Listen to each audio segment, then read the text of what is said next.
Alright, what's going on everybody? I am back. So got done playing Dreams.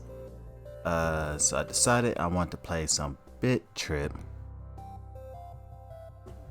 This is a fun, unique music game. Got 6 different games you can play on here. I think the one I want to play is Bit Trip Runner, because this one is probably like one of my favorite ones. Let me update the category for the game now. Let's see. Actually, do they have this on Twitch? Oh, they may not have it. Interesting.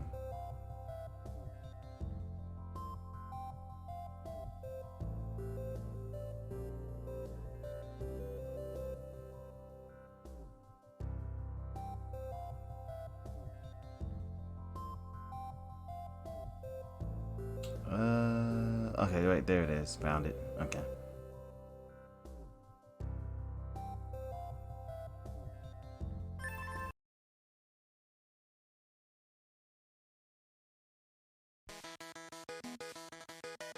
Good, this volume is alright.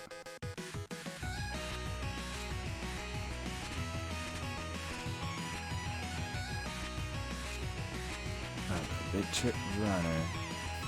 And on my good headset. You know, you need good music to be playing music game. Actually, I want to. Let's play on hard, zone 1. Wait, so I wonder how hard it can make it if it. Because usually all of the games have been about the same difficulty, like note wise. It's just how hard they punish you. So, how does it punish you on hard?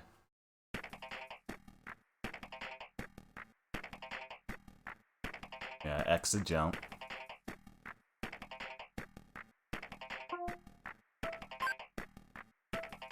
Oh wait, you don't have your other. You can't use your other moves yet. Just plays a musical note.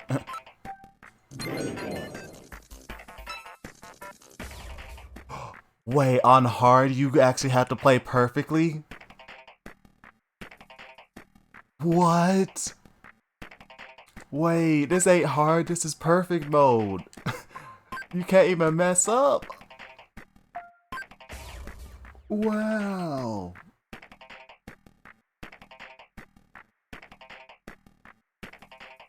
It said perfect fail, so that means on hard you actually have to play perfectly. You have to get every gold.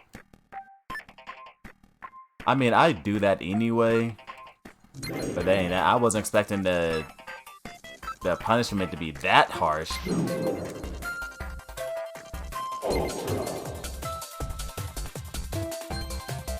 Does it do that on the bonus level too? Oh my goodness. I mistimed my jump.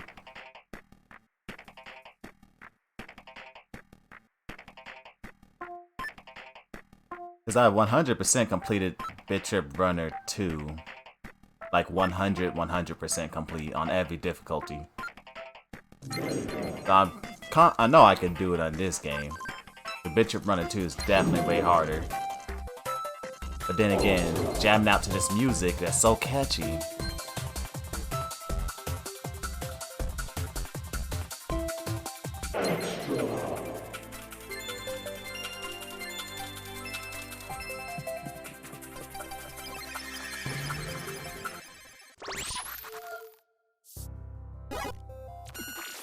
So, do you have to go through the bonus set perfectly too?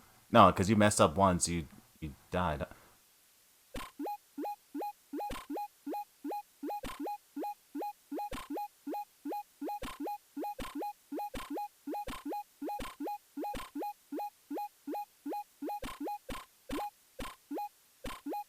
Actually, matter of fact, I might actually like hard difficulty more because I usually just reset if I missed a gold anyway. So it's just a faster reset. I barely missed it.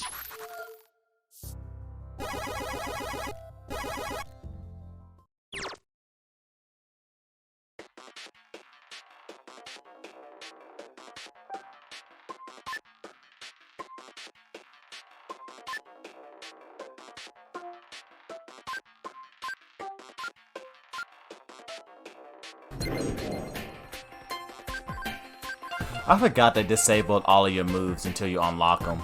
So you can't do anything but jump at the beginning of the game.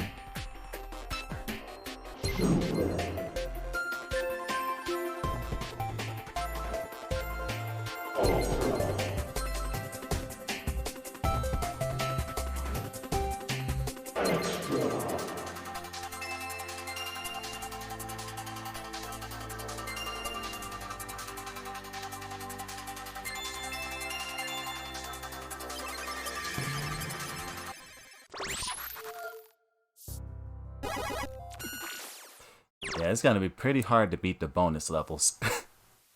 85 gold. And if I miss 1 gold, it's an I am instantly kicked out.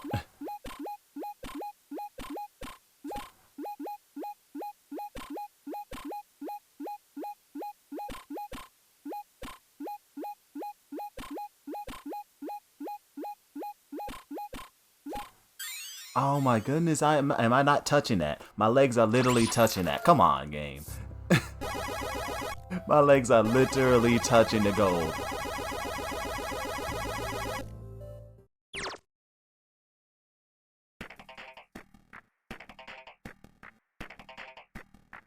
There we go, we can finally slide.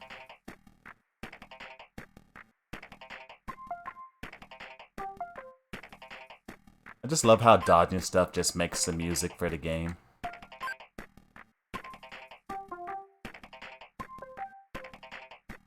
But yeah, for some reason why the second one's way harder than this one is because you have to slide and duck at the same time while kicking and like mixing everything together. This one does everything individually.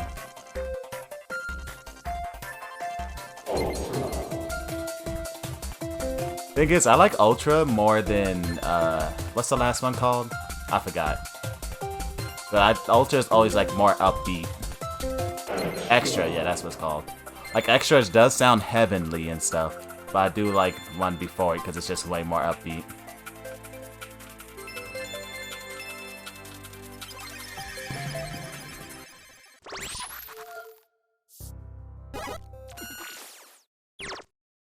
I still can't believe hard. This ain't hard, it's perfect mode. You can't miss one thing.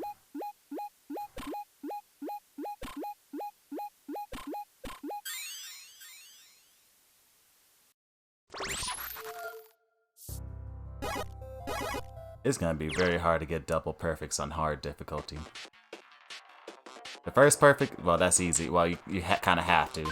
But the second one, miss 1 gold, you're out.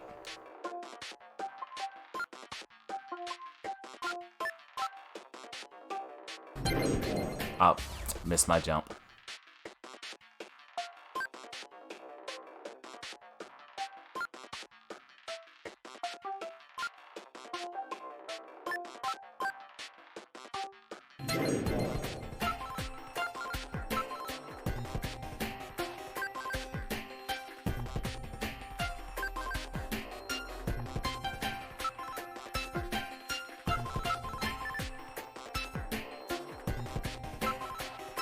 Oh, wait.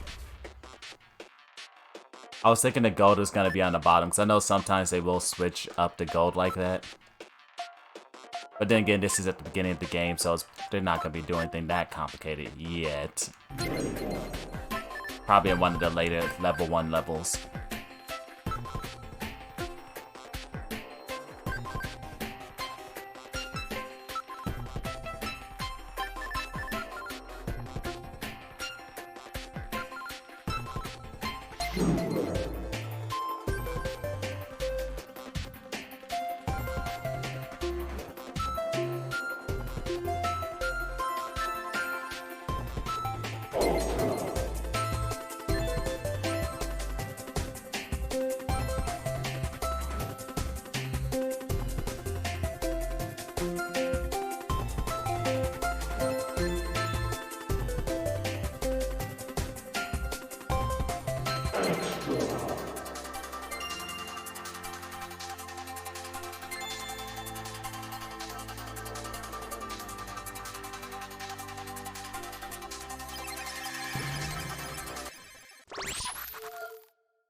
Actually, now that I think about it, back when I played this back on the 3DS, I think I rarely ever got a double perfect.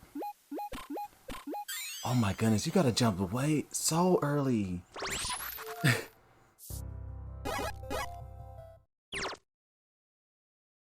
Because I've gotten perfects, but double perfects are much, much harder because you basically get through 2 levels without dying. Alright, now we can finally kick. Almost have every tool in the game.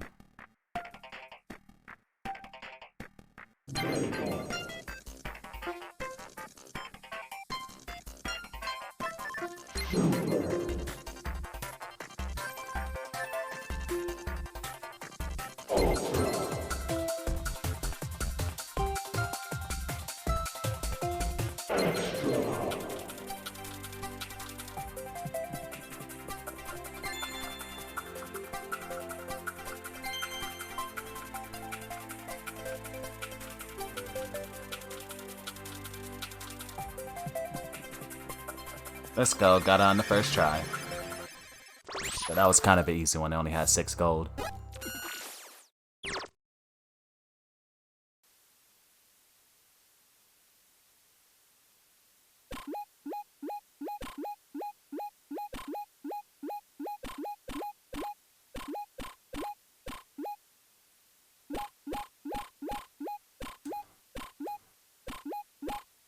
Oh, okay, that was a close one.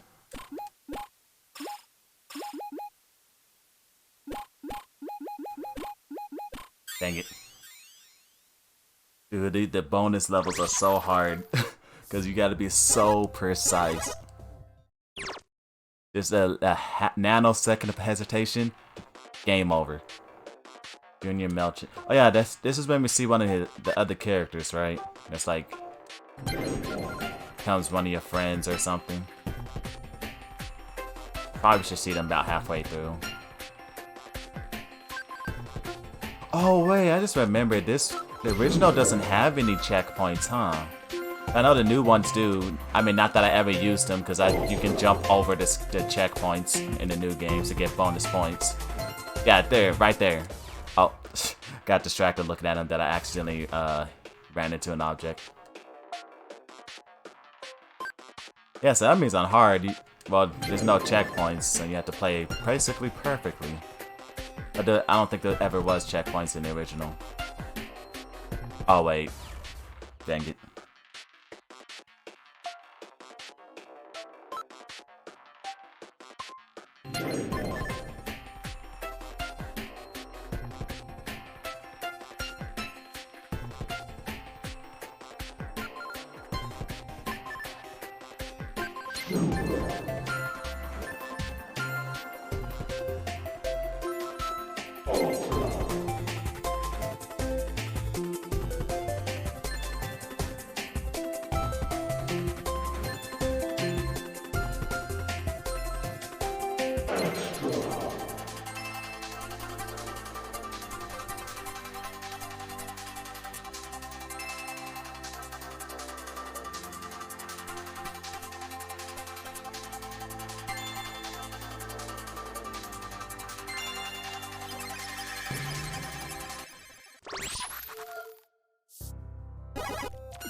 Oh wait, no, I'm afraid of like 1-11 or is it 1-10? That level is so long. And not to be you can't miss 1 gold? Oh my goodness. That might be a roadblock.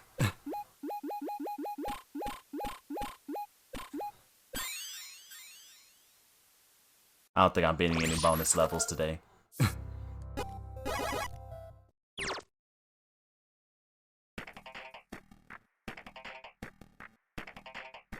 Alright, spring. I think there's this... Yeah, I believe there's one more move you can unlock, but I don't think you unlock that until level 3. So this is basically what we're going to be having for most of the game.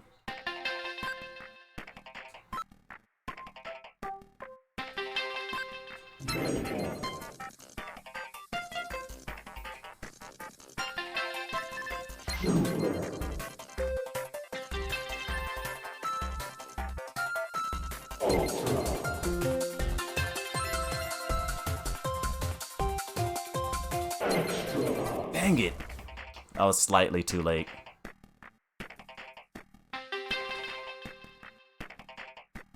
Oops. No, I didn't get the bonus points for activating the spring on that one.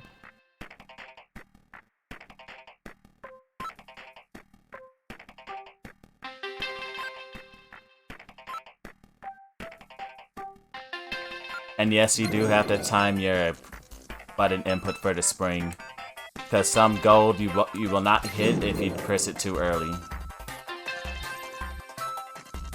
Like, it will register the input if you're holding it, but if some gold is positioned to where if you don't perfectly time it, you will miss it.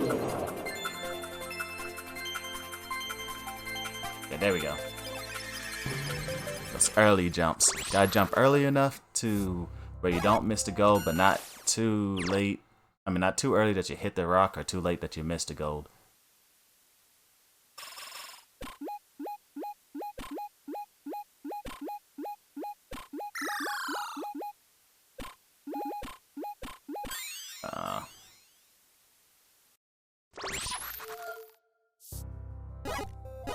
I can tell this is gonna be a tough game to get to, like, actually perfect. Like,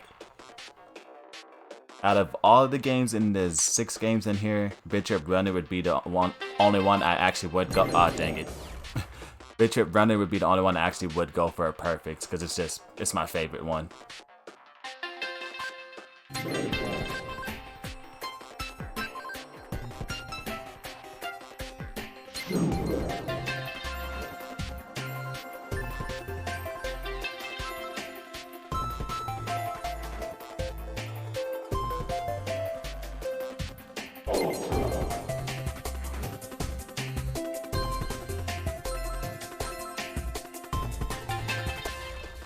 What? Wait, how did I miss that? I need to look back at the stream. I could have sworn that's a spring. That should have been automatic. Did I press it too early? Is that it?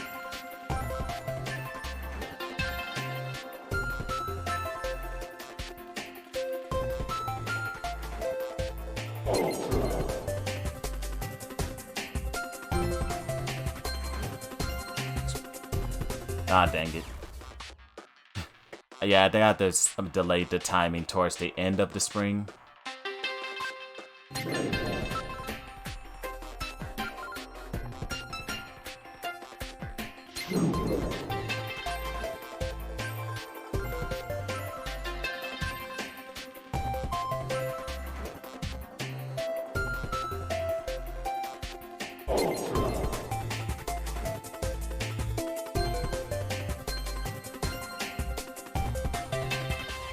Okay, yeah. If you press it too early, you miss the gold there, and you get the perfect fail. It's funny. I was literally just talking about how you have to time the your button input on the spring. Dang it! Missed my jump. It's funny. You miss time one thing on hard, and yeah, you gotta start all over.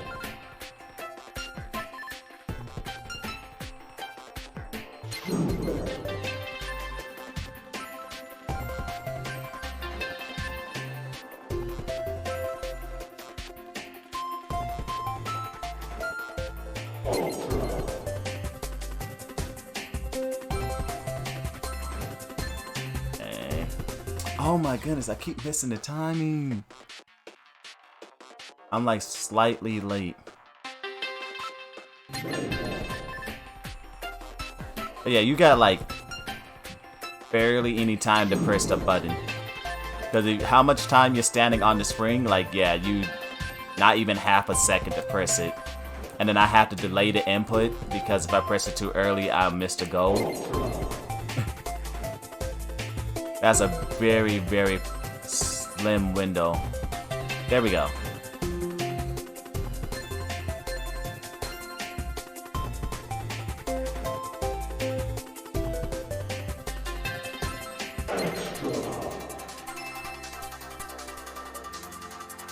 There we go. Oh gosh, I don't even know if I could be able to beat some of the level 3 levels. I don't think I've ever got a perfects on those. I'm pretty sure I could beat all the level 1 levels. Pretty sure I have a good chance of beating all the level 2 levels, but the level 3 levels, that's another story. Beating those on hard.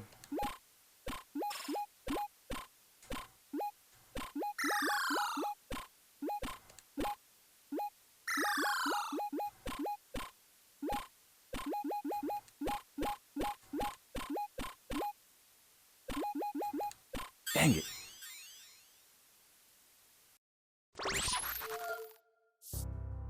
I was pretty close to double perfect. 12 gold away. One Dash Night beat deposits.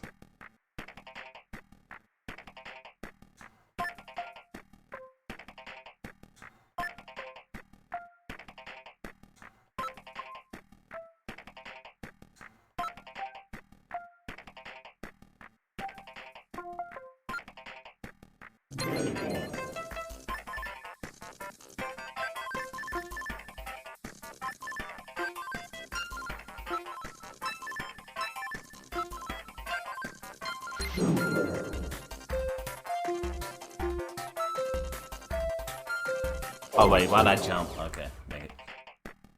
I was getting distracted by the music. I love the part, I love when you have to like duck and then immediately jump.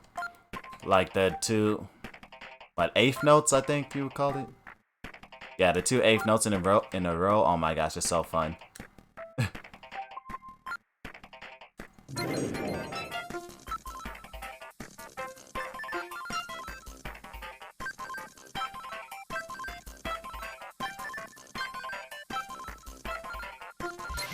Yeah, this part right here.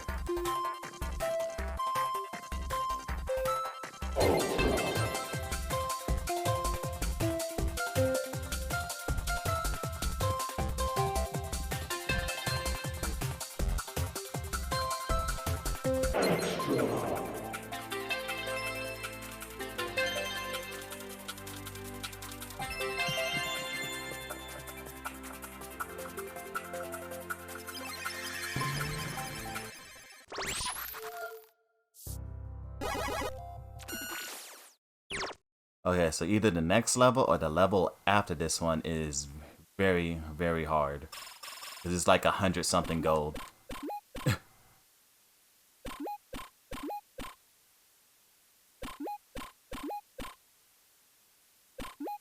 Dang it.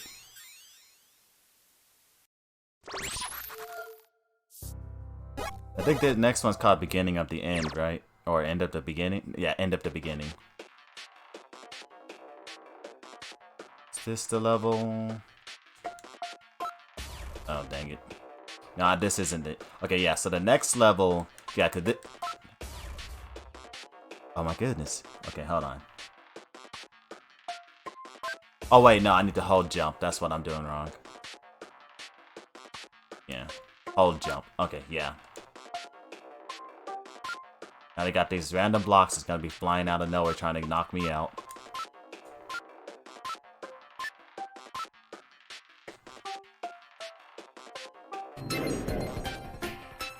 Nice of them to color code everything for me though. No. But yeah, the next level is gonna be a very tough one because it's like over 100 gold and the longest level in the game. And on hard, you can't miss 1 gold. Oh dang it, that was orange. I was supposed to jump.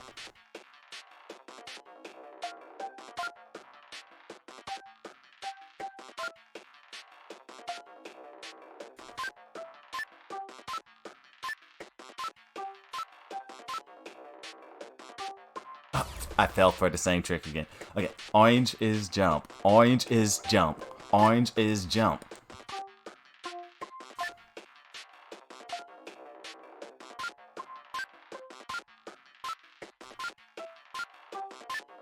Orange is jump. Orange is jump. Orange is jump. Orange is jump. Okay. Dang it.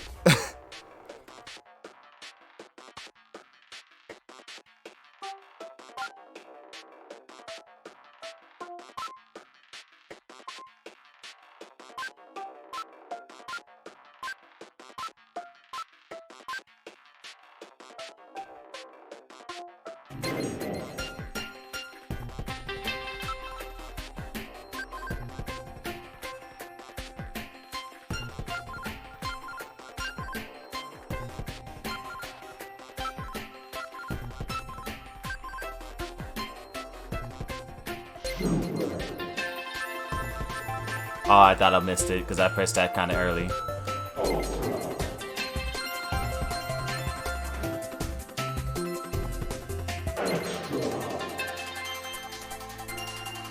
Orange is jump.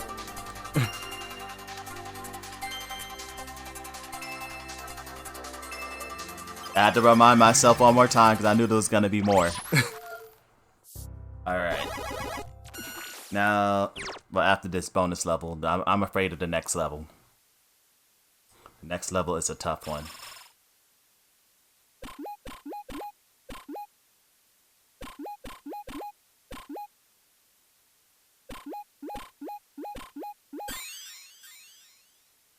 Oh, wait, hold on one moment, okay?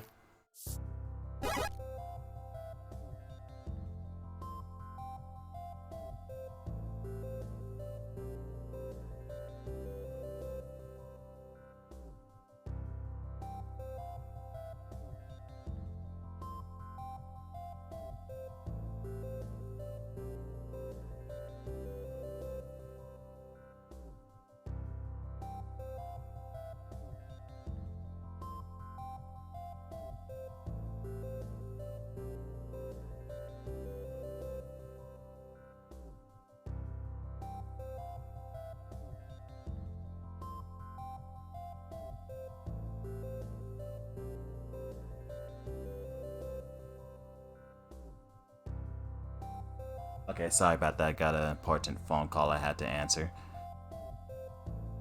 Okay, so this next level, the level I'm afraid of, because it is a long level. Hardest level in the, I mean not the hardest, but longest level in the game, the Odyssey. Look at that, 93 gold. This is a very long level, and I cannot make one mistake because of hard difficulty, so if I messed up once, I gotta start all over. I remember when I first played this game on normal, I wasn't even trying to go for all gold, I was just trying to beat the level, and this was a major roadblock for me. It took me like a long time to beat it. But now I actually have to get all the gold.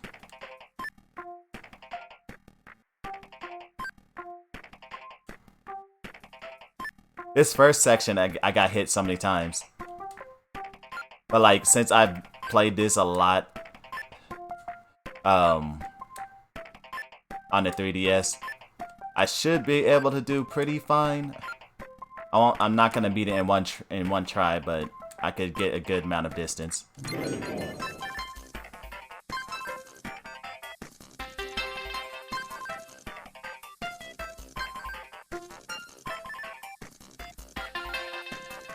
Oh, dang it, I jumped.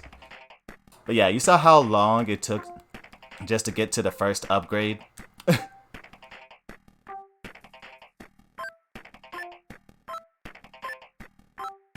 Yeah, it's not even like the gold is piled up or anything. All the gold is like spread out. So this is, yeah, you can see how long this level is. And it'd be perfect for that long.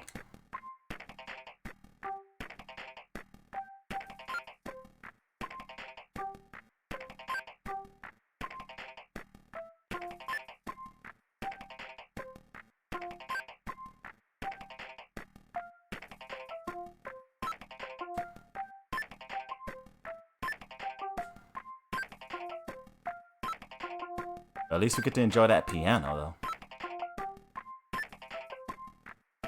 Or close to piano.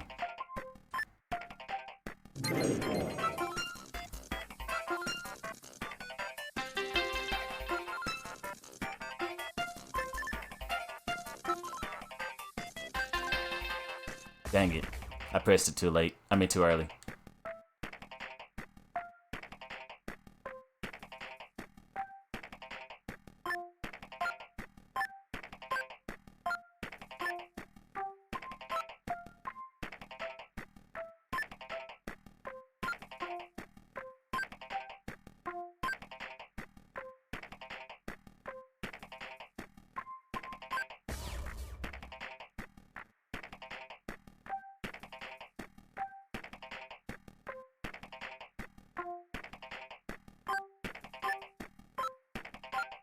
Oh yeah, they didn't have the dance button in the original game.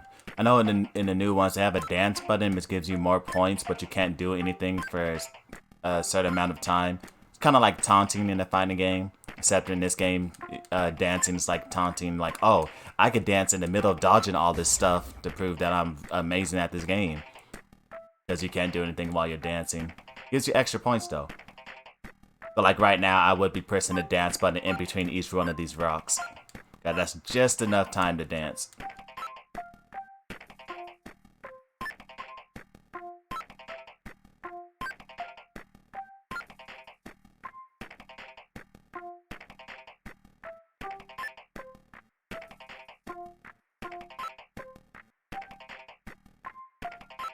Dang it. Yeah, this level is gonna be a tough one to get past. It is not that it's particularly hard, like the later levels. It's just that it's so long.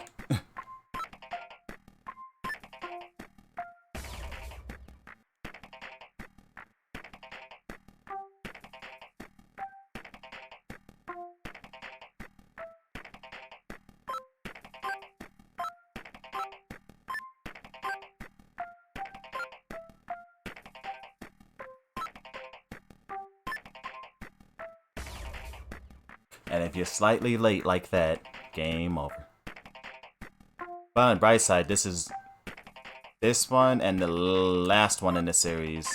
Well, my bad. This and the spin-offs of this one, all the Bit Trip Runner games, and then the last game in the story are the only ones you can't get a game over in. But it doesn't matter because you basically have to start at the beginning of the level anyway.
Oh, dang it. Space jump too late. What I like about this game, though, it's like sight reading music, kinda.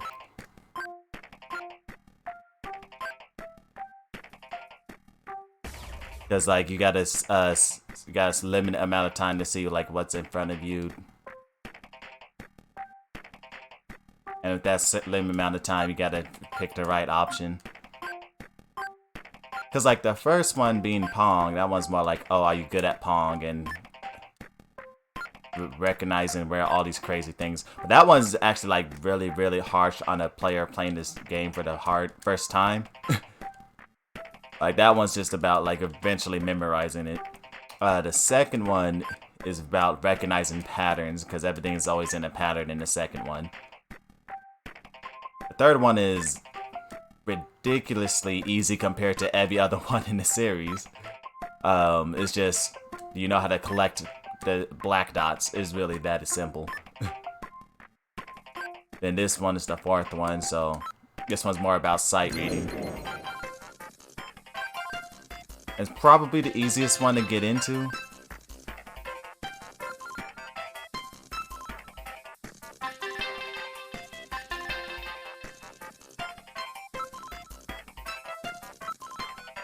Dang it. Slightly late, and I missed it. And then the fifth one in this series, not including the spin-offs that technically take place in between this and the fifth one, but they came out after the whole series was supposed to be finished. The fifth one, that one's more like an action game, like, oh, how good are you at shooting things and dodging stuff? Yeah, basically a bullet hell. But somehow a music game. I don't, to this day, I'll never understand how they made a bullet hell game a music game. A shooting game is a music game. Like, that forever will surprise me. Like, dang. That's two genres you never thought would actually, like, combine. And then the sixth one goes back to its original roots with Pong.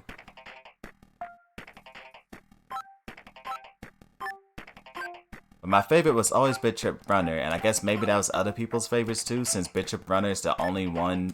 Well, no, the first one, of course, because of returning back to its roots with Pong. But then, other than that, Bit Trip Runner is the only one that actually got like any type of sequels. And they made Runner 2 and Runner 3. So I guess it must be everyone's favorite one out of all of them.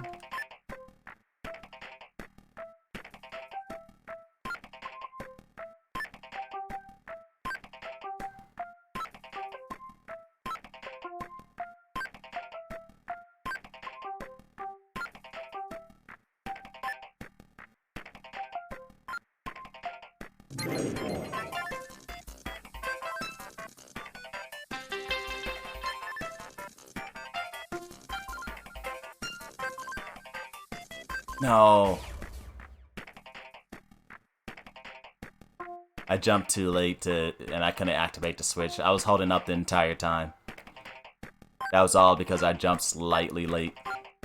But you have to jump slightly late because you will miss the next gold if you don't. And hard difficulty, oh my goodness. Like if I was just playing on normal and I didn't have to get every single gold, I probably could just ignore these things. But, you know, I like playing the challenge. I already beat the game on normal, why not try it on hard, right?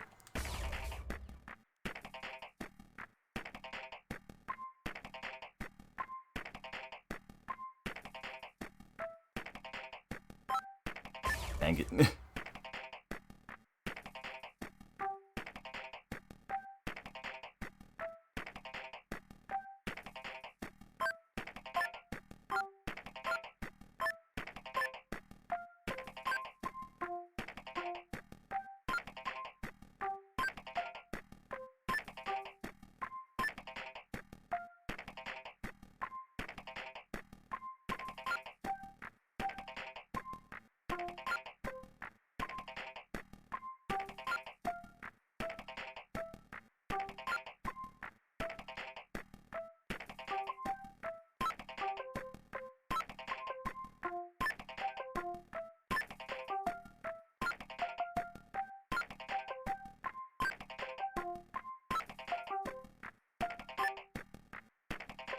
Sorry that I'm silent.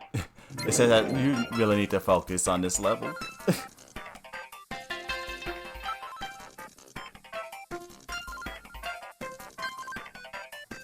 Oh my goodness, I barely missed it again.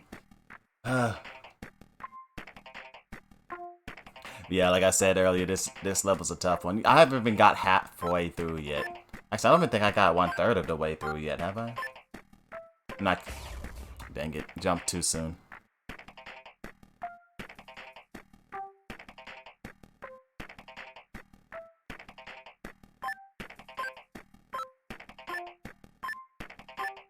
Oh yeah, I still need to beat the impossible levels on Bit Trip Runner 3. I only beat the first 3 and I didn't beat the other 6, I believe. I think there's 9 impossible levels.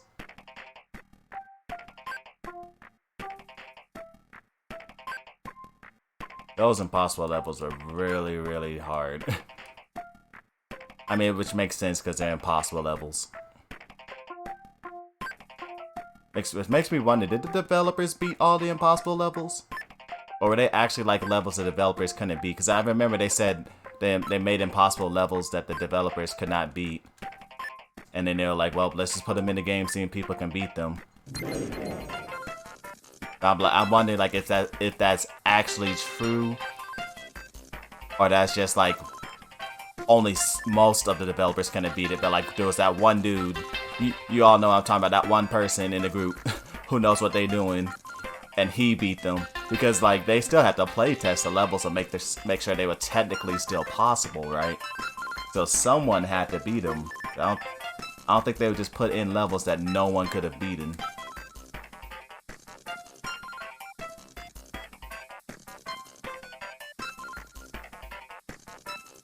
Or maybe none of the developers could beat it, but it had a playtester who could.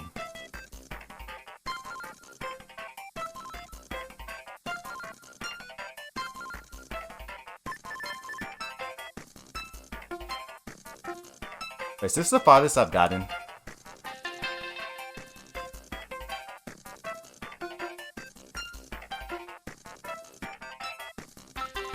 I don't remember. I think it is.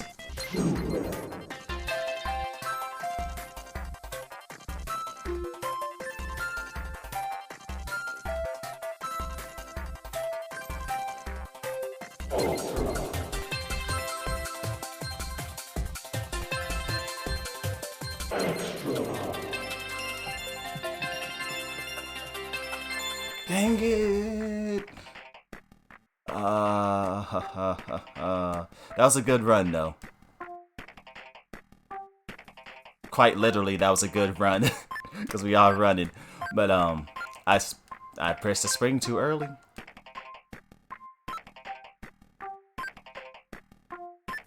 Actually, that makes me wonder. Do developers put things into games that they actually could not beat themselves, but like all the players could figure it out?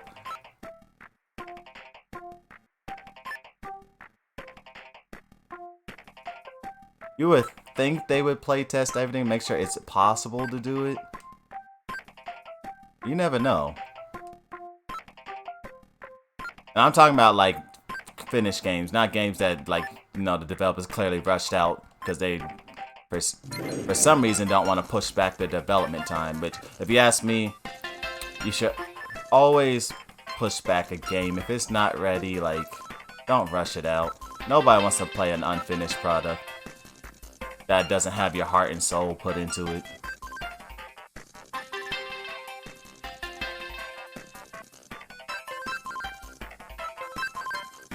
But yeah, I'm talking about like an actual like finished product.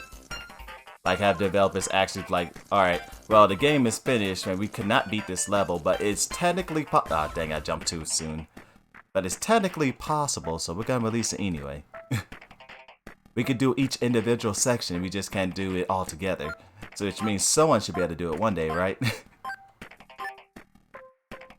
Actually, yeah, that's probably what they meant by when developers could not beat the impossible levels. Like, they probably could beat like individual sections on the levels, but not the entire level in one fluid motion. That's probably what they meant.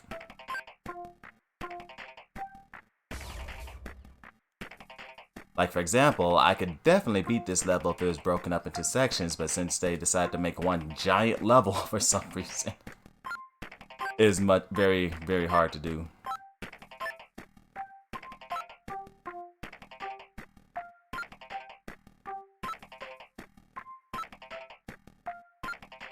Yeah, what I did like about the impossible levels though is like each one had like a theme.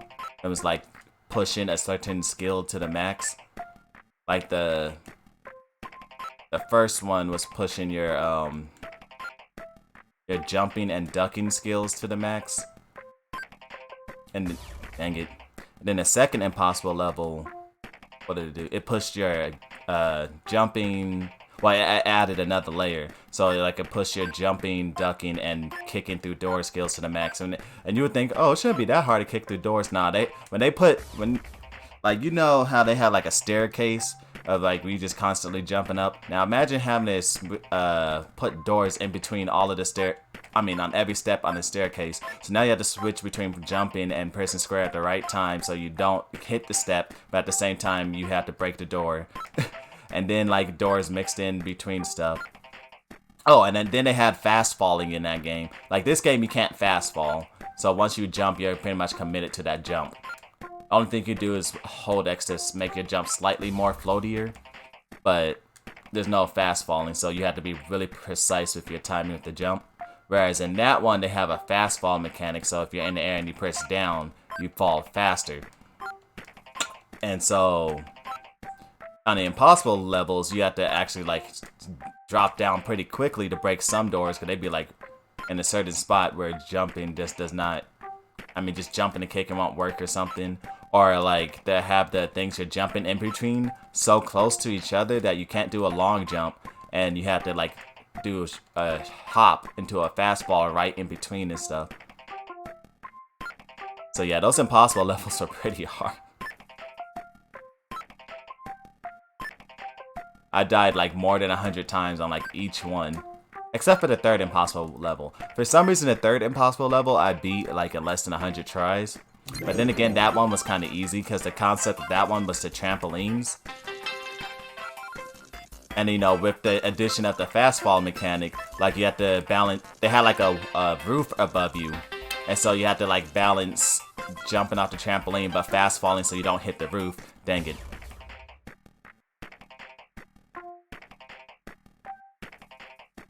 And so you have to balance fast falling and not hitting a roof. And that was like the gimmick of that impossible level. But that one, yeah, it took me the least amount of tries out of the 3 I did attempt. And I never attempted the number 4 through 9 because, you know, life. When life takes over, sometimes you forget to do things. I probably have to get back to that eventually. Dang it. This level is so hard.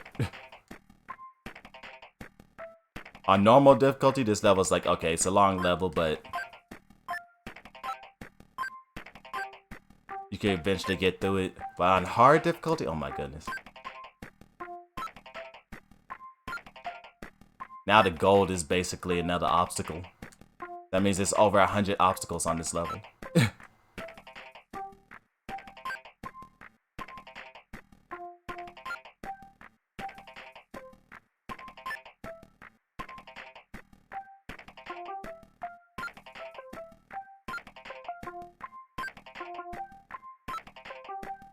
Dang it. But out of the 3 Bit Trip Runner games, I have to say Bit Trip Runner 2 was my favorite. Because like Bit Trip Runner 3 did make some huge advancements for the series, but at the same time they kind of took some stuff out for some reason. I don't think Runner 3 has rails, because I know the second one, like, you had the rails which you had to grind on top of and then also switch and hold on to it from underneath. And like that made some interesting mechanics. And then Runner 3 had like combining stuff, so you had to like, they had like doors that were like low behind a wall or something, so you had to like duck and kick. And then you had to, they had like stuff you had to jump in between, like duck jumps, because there'd be like something high and low at the same time. But I think Runner 3 for some reason took most of those out, and it went back to like Runner 1 with like doing one thing at a time. I don't know why it's trying to download Spyro right now. Okay. But yeah, like, so Bit Trip Runner 3 did make some good advancements, but it took out all the things that made Bit Trip Runner 2 like so fun.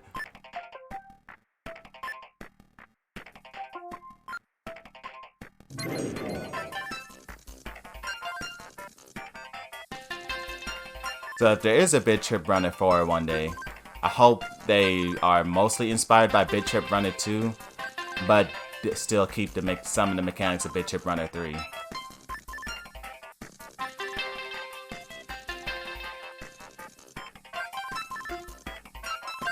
And as for the original Bit Trip Runner, there's really no mechanics because all the other games have it. The only one I can think of is skipping checkpoints, because the original one does not have checkpoints, and they allow you to skip checkpoints by jumping over them for a bonus score. But that's like, you know, a given that they're always going to include.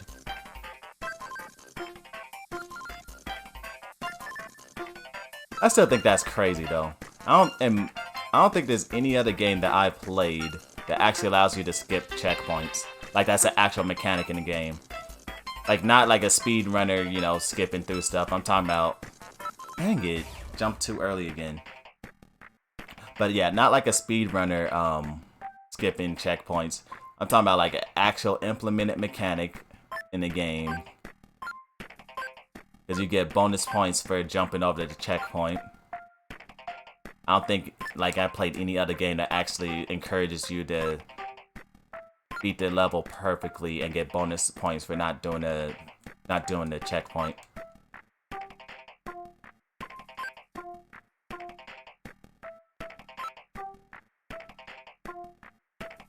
Well, actually, I guess technically Crash Bandicoot 4 does that with the Insanely Perfect relics. Since you have the Insanely Perfect relic means you can't die once and you have to break every crate in the level. So yeah, I guess that encourages a perfect play. Because since you can't die once, there's basically no checkpoints.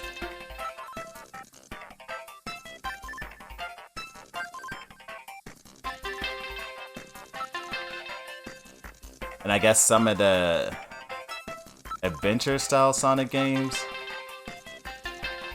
since the score was based off like defeating enemies and stuff, and if you died, your score was reset.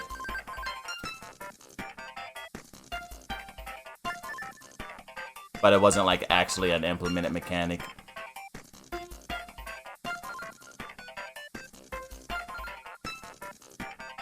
But yeah, I do love mechanics like that that like encourages you to play perfectly. It's like, oh, let me show that I could do this perfectly.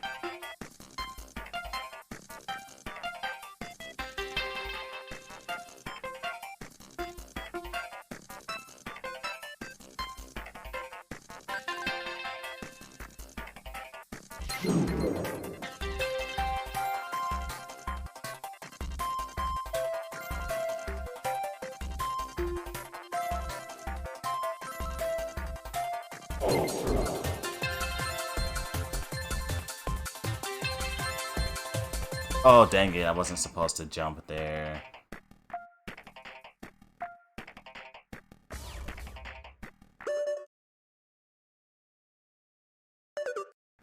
Wait, what, Avalon? Hold on, why is the bus stop at your house layoff point? They got here and then took a 10-minute break. And then they just go. Wait, so you're saying like the bus driver near your house uses your bus stop to take a break? Is that what you're saying?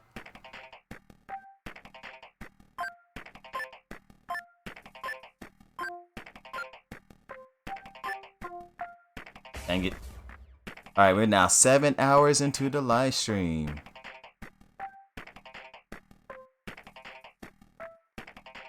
One more hour and I completed basically the graveyard shift of the live stream.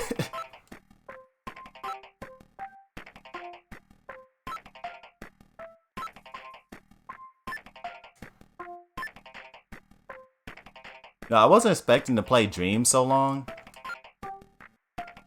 But some people made some pretty good games. Like that Crash Bandicoot game that was basically a sequel to Crash Twinsanity.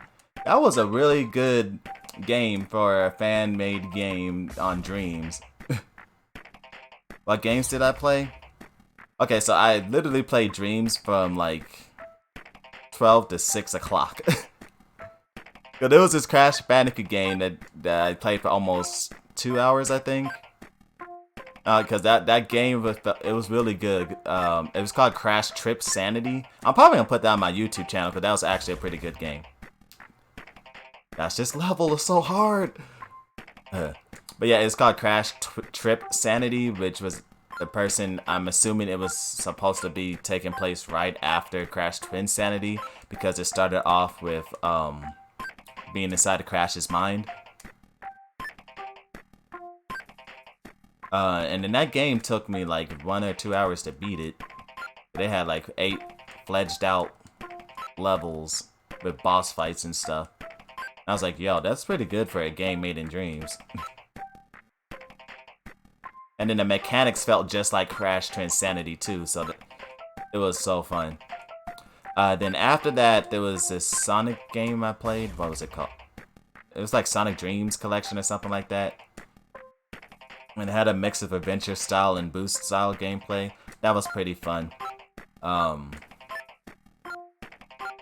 For some reason, the fish could not be killed in that game. I don't understand that. But yeah, I got some fun out of that one. Probably played that for like 30 minutes, I think. And then after that, one of the viewers asked me to play one of their games called Room 180. And it was like a horror game. And they had like a pretty good atmosphere, but they kind of didn't put any jump scares or anything at the end, so it was like, oh. Like it was a pretty good atmosphere and a good start. But then like, well, it was a demo, so they weren't done with it yet. But even in a demo, I think you should, like, put at least something actually scary in there, to give the viewers a taste of it. But they didn't do that. So I gave them, my commentary and what I think they should do. Like, even though they're still working on the game, I was like, for the demo, they should... Dang it! This level requires so much perfection. But I was like, yeah, even if they're still working on the game for the demo, you gotta put in, like, at least one scare or something. As you like walked into the room and then it just ended and it was like, wait, what? And then after that, they had like tutorials for like, creating stuff, and I started going through that and played that for like 2.5 hours. And I'm like, oh my goodness, the mechanics for creating stuff is so complicated. I'm like, man, it must take people a long time to make the games on here. And for someone to make a good quality game, they put in the time and effort in that. And then after that, I searched up for some more games. I tried playing this Donkey Kong game, but then I got stuck in the tutorial because it said I need to throw bombs, but it never provided me any bombs. And so, like, I literally could not continue the tutorial, so I had to leave. Then I tried playing some Kirby games, and they were all like 3D Kirby games, which I was like, cool, because, Kirby's never had a 3D game. But then, like, the games were like just short and didn't really... Actually, no, my bad. There was one that was like somewhat of a game, but it was very short, and all the other ones was more like, hey, look, I have Kirby in a 3D space. Look at Kirby here in this 3D level. But my bad, 3D map that's not even a level, is just like a small little island or something. And I was like, huh. I was like, my expectations were pretty low for Dreams. But that Crash game, though, the Crash and Sonic game definitely was pretty good. And then after that, it was like 6 o'clock. And I was all like, well, I need to take a little break. So I went and took a break to get something. Oh my goodness, that platform is so hard to hit. I've been holding up the whole time and I still don't get it. I'm telling you, once I get past this level, I won't be at a roadblock anymore. Because, like, this level is just... Even though it's in the first level, 1-11, this is by far one of the, high difficulty levels just because it's the longest level in the game. Which surprises me, like, why is a level in level 1 the longest level in the game?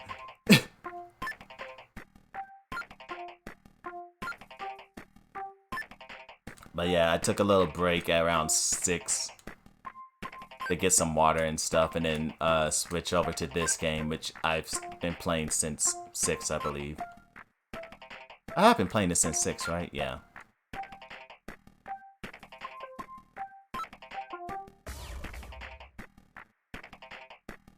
Bus driver's back, you're on your way. Good, because I'm starting to get slightly tired. I did go to sleep before I started the live stream, though, because, well, I had work, so, and I had to buy some stuff from the store. Dang it. I had work and I had to buy some stuff from the store. And so I couldn't get to sleep till like around 6, but then, like, my family was blasting the TV out loud in the living room like they always do. So it took me a little bit of a while to go to sleep, so I probably didn't go to sleep until like 6:30. And then my mom, for no reason, just comes breaking down my door. Well, not breaking down, but opening the door. And ends up waking me up around 9:30. Even though I didn't want to wake up till like maybe 10:30 at the earliest. But I couldn't go back to sleep after that, so I only got like 3 hours of sleep before I started this graveyard shift for the live stream.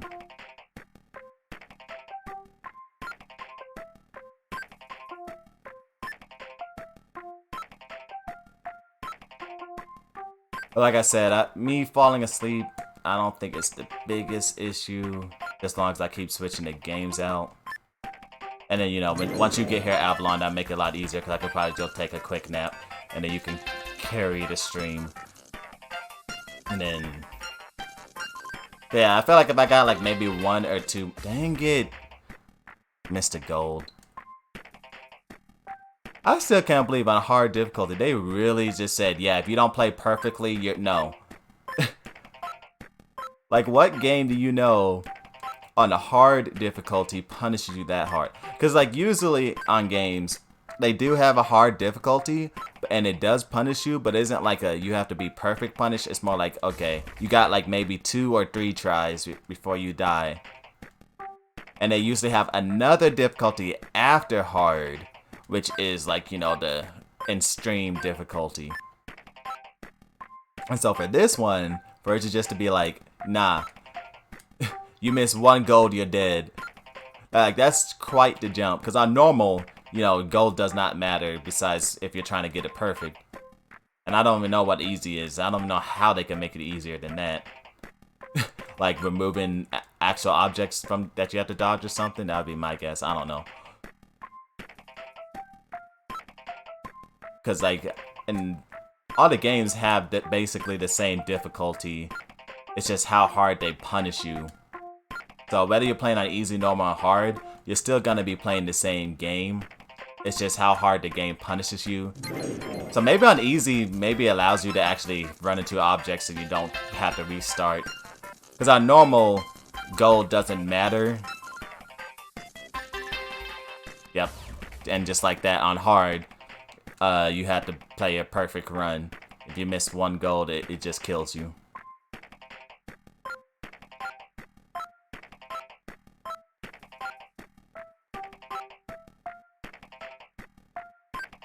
Hey, you would think on hard it would have been like, okay, maybe if you miss 3 gold it kills you or something, but 1?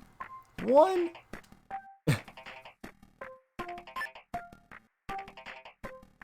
Like, not even hard difficulty in the newer games are this harsh. But in the newer games, they actually change the levels on depending on the difficulty. Like, on hard, it actually adds more objects to dodge.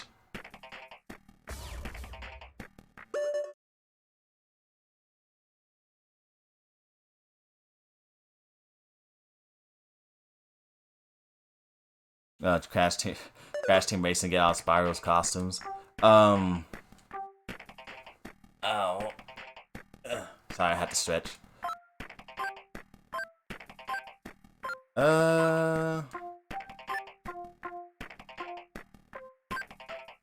What game would you play?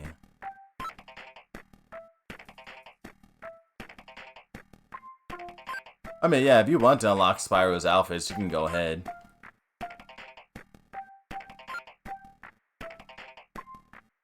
If I haven't unlocked some of them. No, I don't think I have. I need to watch my April Fool's video. That would tell me how many outfits I've unlocked with Spyro.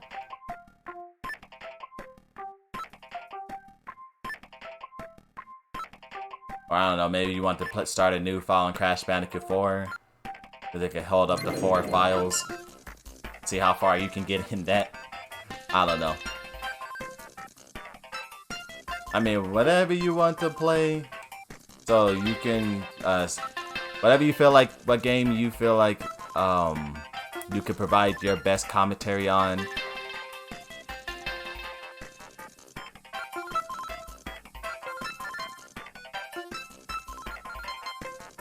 Because I don't want to be over here be like, alright, I'm going to force you to play 7 Days to Die or something. And you got no clue what you're doing. Or if you even have interest in the game, like, it's gotta be your part of the shift for the live stream, so just want you to play a game that you would enjoy playing. And then we could do some multiplayer games once I get like an hour or 2 of sleep. And I gotta eat breakfast too. I'm starving.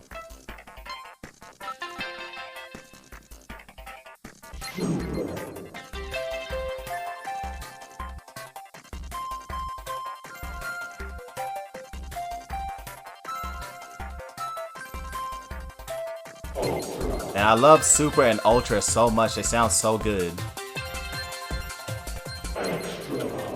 delay the timing on this one.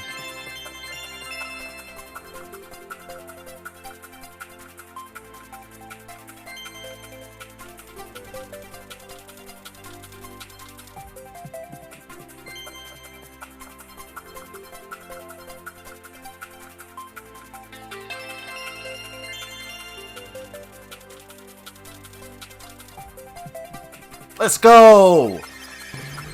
Oh, yes, let's go!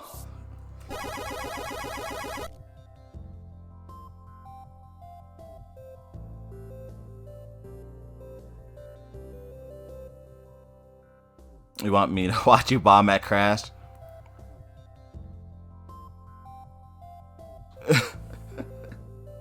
I mean, whatever you're doing, if I go to sleep, I'll probably just have to come back and watch a live stream later and then laugh about it.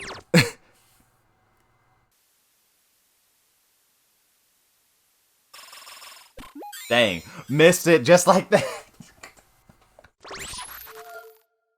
Alright.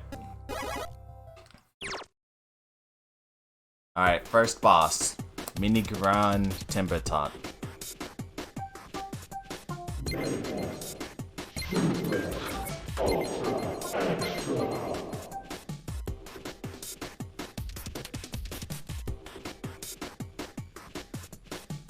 Wait, there's no difference in normal and hard for the boss fight, huh? Well, I guess you technically could miss those 4 upgrades in the beginning.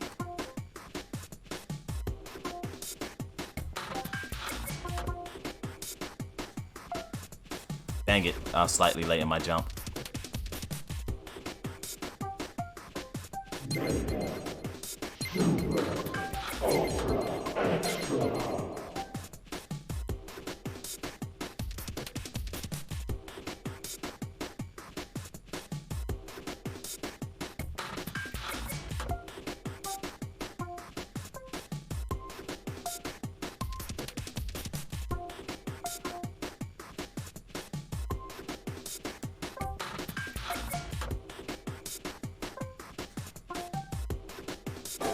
Take that.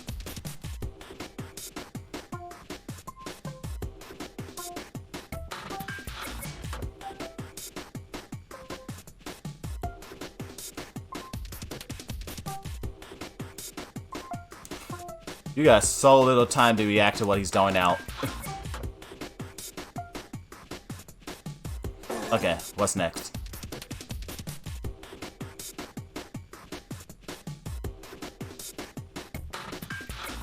Oh, dang. That was so close to me, I couldn't react to it. Like, those literally... there was literally no time to react to that. Yeah, I guess you just had to predict it. But from what I saw before I die, it looks like I have to jump, duck. And now I'm gonna guess jump, duck again.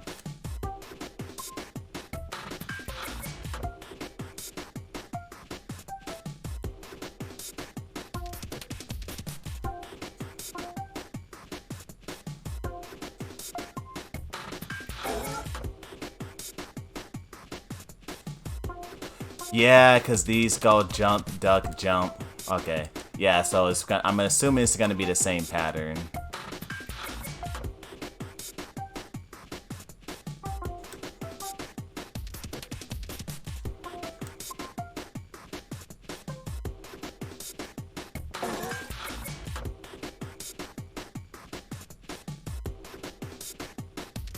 Oh wait, I just remembered. I got it. Oh gosh, dang! I jumped too late. I just remembered. On the 3rd phase, there will be a point where he'll shoot aliens, but he will fly right above me, and it's such a sneaky attack because when he shoots the aliens, but he flies above you. If you notice, he actually lowers himself while shooting the aliens. And so he'll actually attack you while shooting the aliens, so you actually have to duck while he's shooting the aliens. It's like, it's such a sneaky attack.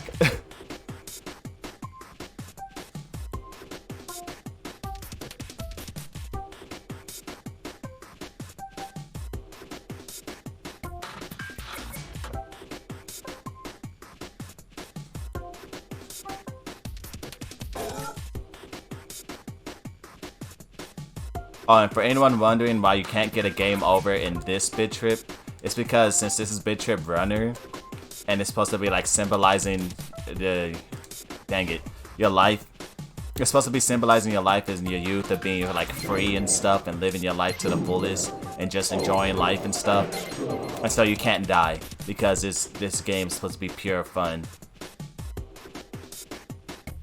Pure fun and enjoying your life and running and being free. So it's the only game that you cannot die in.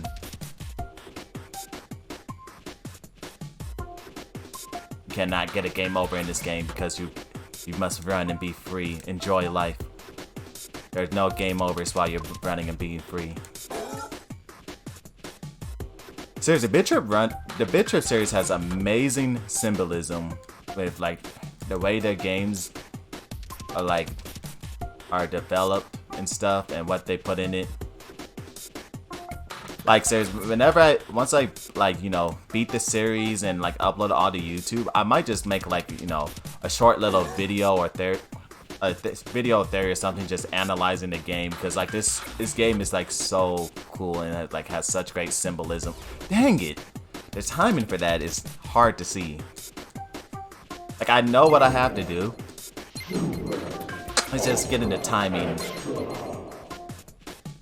But yeah, the Bit Trip series has like great symbolism and like beyond just like the images and stuff, like even the gameplay itself is part of the symbolism of the series. I'm like, that's just like amazing. Like you don't really see games go that in depth with the gameplay as the gameplay being a part of the story and all that stuff, and like showing the symbolism. It's like, it's crazy. And then it's at the same time still being such a unique game, because you don't see like music games like this. Like this is by far, the Bit Trip series is by far the most unique style of a music game I've ever seen. What? I broke it! I clearly saw the crystal break. I'm pretty sure I broke that. You can break crystals while kicking, so I don't know why that I got hit right there.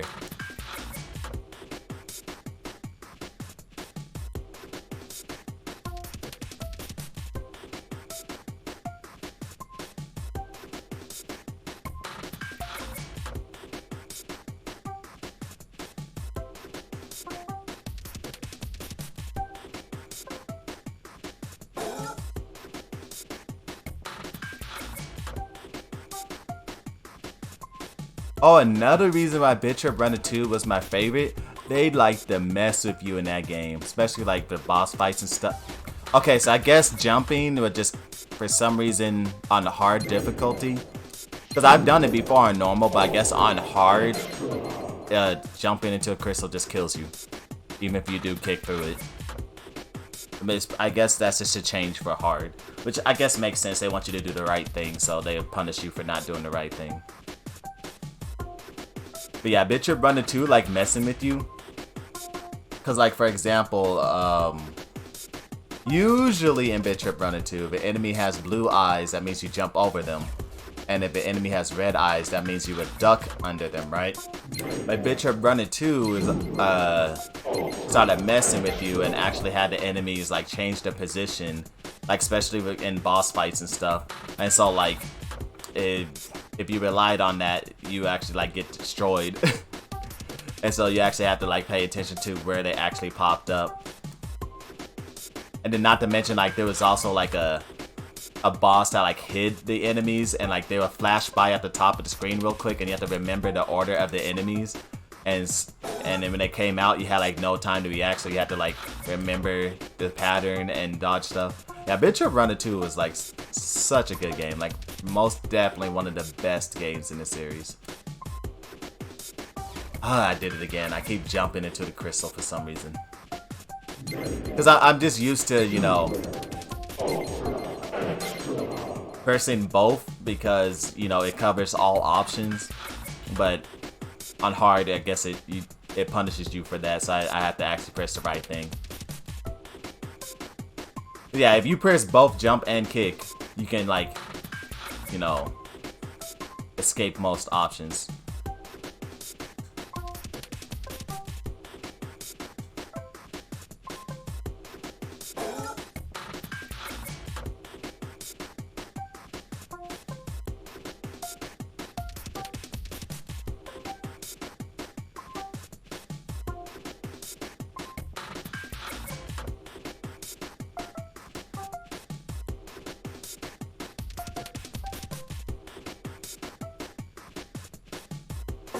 Okay. Now the part for the aliens.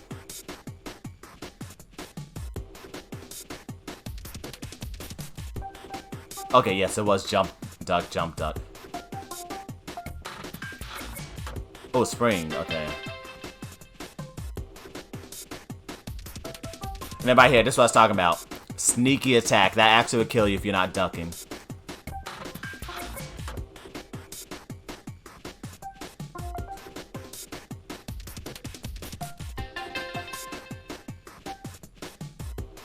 Let's go. Boss complete.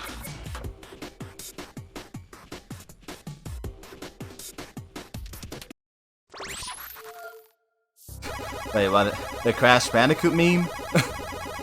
Whoa, whoa, whoa! Ho ho, let's go. Perfect. I mean, of course it's a perfect, it's a boss fight. You can only get a perfect in a boss fight.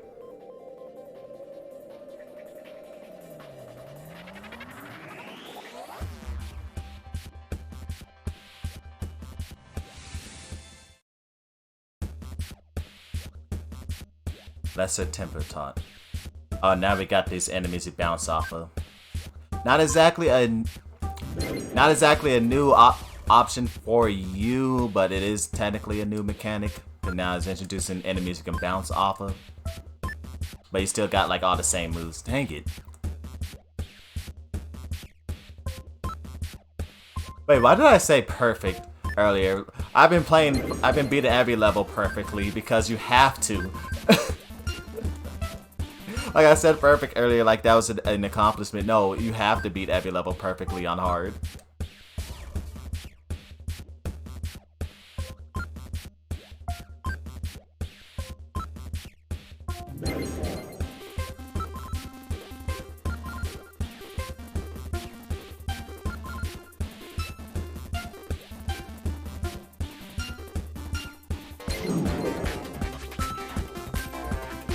Oh yeah, this song's so good. Jump to her. No, I was supposed to... Yeah, hold my jump there. Okay. The song on this one is so good.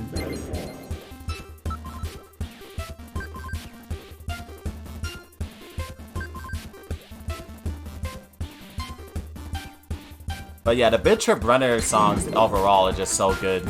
Because it's like... Makes me feel so free and so alive.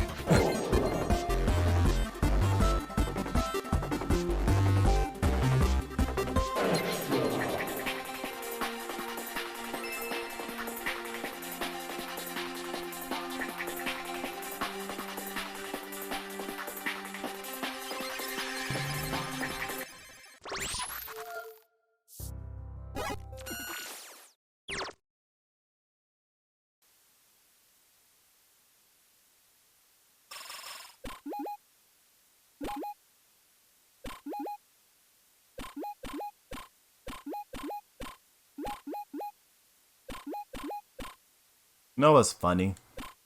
Dang it. Well, me dying, that's what's funny. Haha, there you go. No, but, some of these older games, like, basically... Cause I see it said copyright, right? And I know this game technically is not copyrighted because, you know, it's a different thing. But the funny thing is about some of these old games is that some of the biggest mobile games that came up were really just people who made knockoffs of games like this, and nobody like really knew about the original games, but they made knockoffs of them and like changed it up and then put it on the mobile phone and became popular. Because I believe it was like whatever that one game with a square that's like dodging stuff on the mobile phone, that's basically this game, and this game came out way before that. So I think the developer of that game is probably inspired by this game.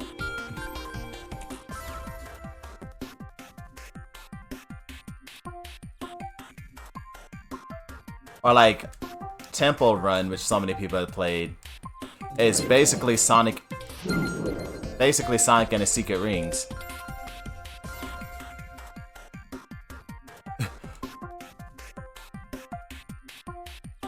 Now, I'm pretty sure Sonic and Secret Rings came out way before Temple Run, right?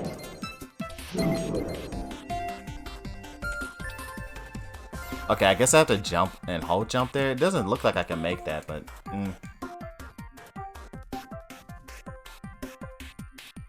Or how many games like borrowed concepts from Game & Watch. Yeah.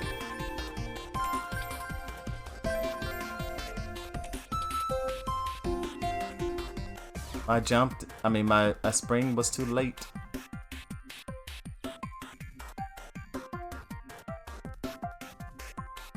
That's so funny how this is random fireballs just being shot at me. just running and just random fireballs for no reason. You can't even see who's shooting it. Just random fireballs flying at you for no reason. I pressed up! What? I pressed up! I pressed up.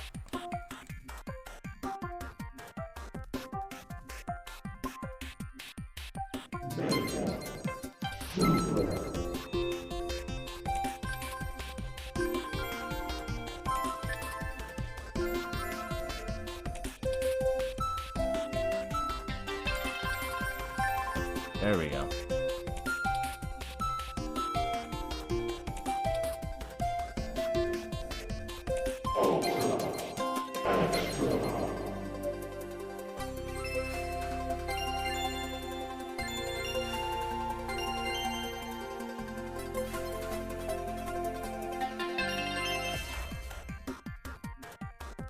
I'll press the spring too early. Like I said, the timing is so strict on the springs.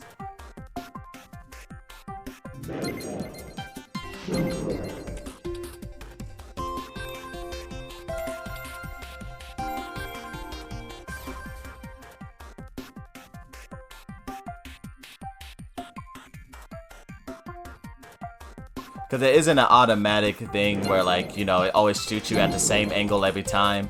No, it's actually dependent on what time you press the spring button. And so, you press it too early, you miss the gold. You press it too late, you don't. Yeah, like right there, I pressed it slightly too early, so I missed one of the golds. But yeah, you press it too late, you completely missed the spring. And you have so little time to press it.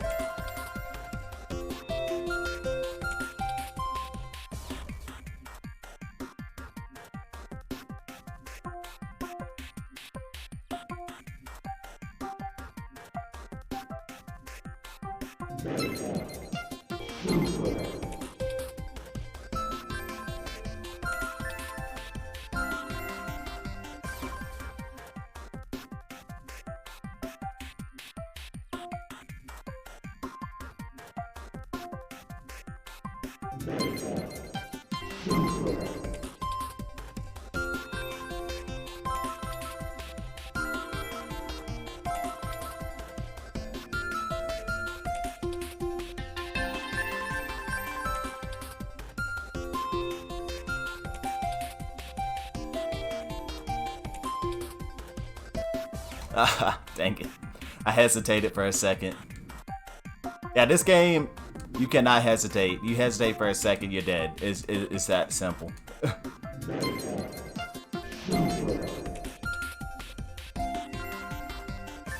And then I didn't do the right jump there.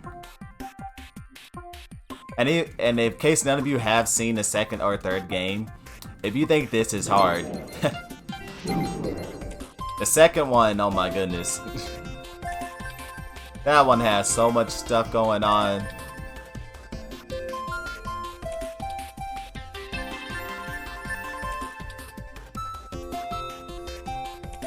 Just imagine doing this while also having to grind and mix buttons together and stuff. Grind and hang from rails and stuff. Or drive a car. And the third one has you driving a car and stuff to the left and right. Gotta love how the music don't stop even when you fail. Yeah, that's the point of the game. You're free, you gotta run to be free, live your life to your fullest. The party never stops. That's why the music never stops and you can't get a game over. The symbolism is shown through even... Okay, I had to jump early there. And then jump again. The gameplay shows how life is.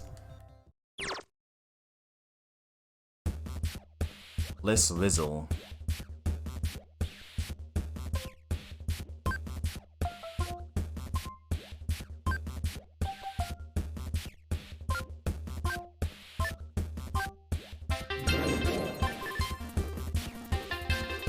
Oh, dang, the gold was down there. I had a feeling it was. From my memory of playing this, like... Oh my goodness, when was the last time I played the original game? Not the original game, but the one on the 3DS.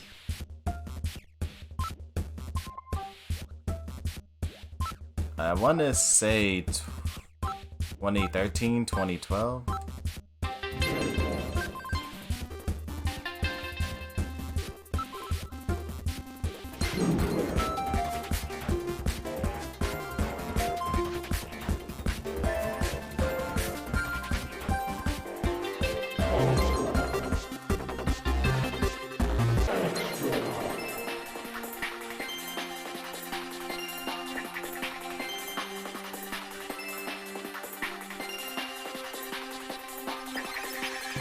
It's fun and the music kind of tells you when you're supposed to jump.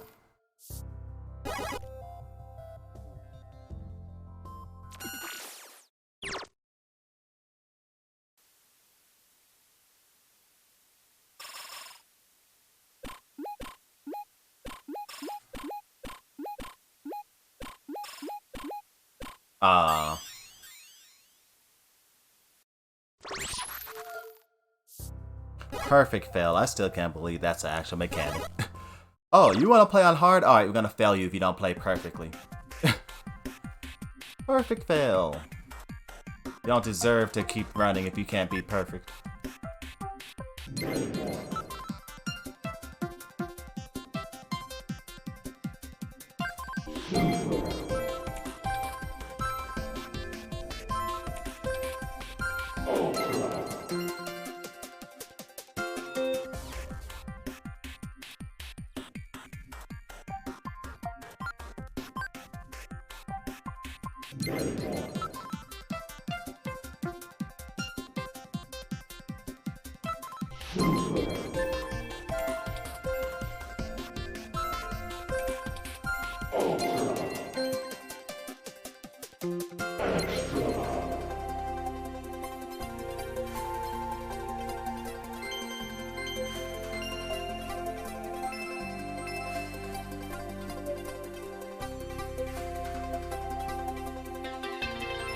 Well, on the bright side,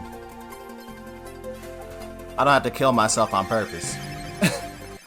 Because usually, if it's like a gold I feel like I could get, I will continue to kill myself until I actually get the perfect run. So hard basically just making me do what I was gonna do anyway. Except for on level 1-11. Like, I was gonna ignore the gold on that one if hard did not require it. Because 1-11 is just such a long level.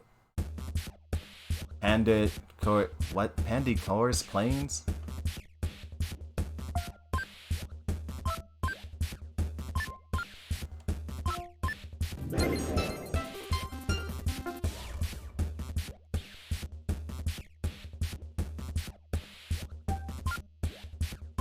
This beat, though.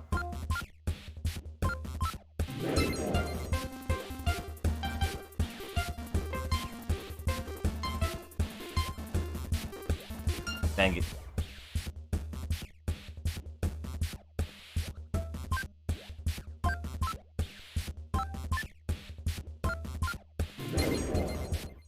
Actually, I think a BitTrip Runner 3. I never used this, I have no clue what it does, but I remember I saw it in a difficulty option. There was an option for stairs assist. I'm like, wait, is that like for jumping up the stairs? Like, does it automatically do it for you or something? I'm like, dang, people actually need that? But I guess, yeah, because, yeah, it's a constant rhythm, constant quarter notes that you have to do.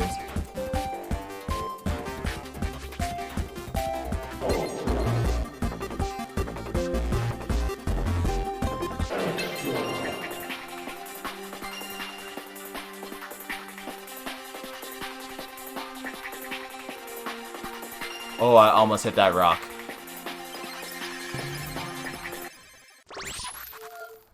I almost hit the rock. I reacted at the last second to press X again to do a floaty jump. You know what's funny, Avalon? The comment you posted with the music notes and stuff looks completely different depending on what you're looking at. Dang it.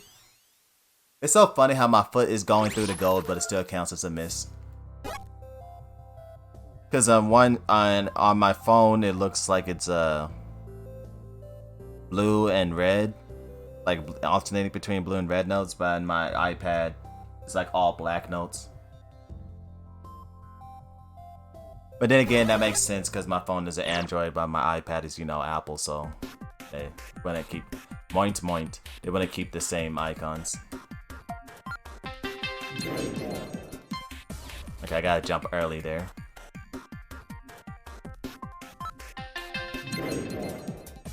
Too early that time. Which one is the one you have to do trick to get points? It's technically this one, but not this one. This is the first one, Bit Trip Runner. But then they made Bit Trip Runner 2 and 3, and those are the ones you have to do tricks to get points. But yeah, it's basically the same style of gameplay as this one. It's just that this is the first one, so they didn't add that mechanic yet.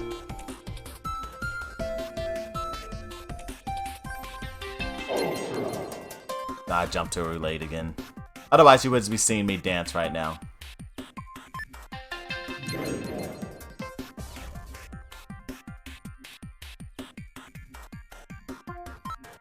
The closest I can get to dancing is ducking.